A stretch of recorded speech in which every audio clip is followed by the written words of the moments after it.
காணாத கண்களில்லை, காணாமல் நாளது நகர்வதில்லை.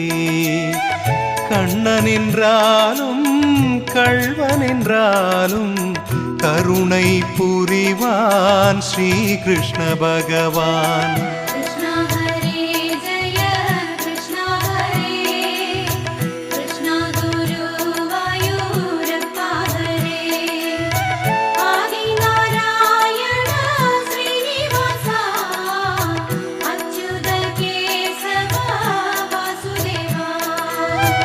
அழகிய கண்ணனின் அடிதனை எண்ணுவர், அவனது தொல்லைகள் அனைத்தையும் தாங்குவர்.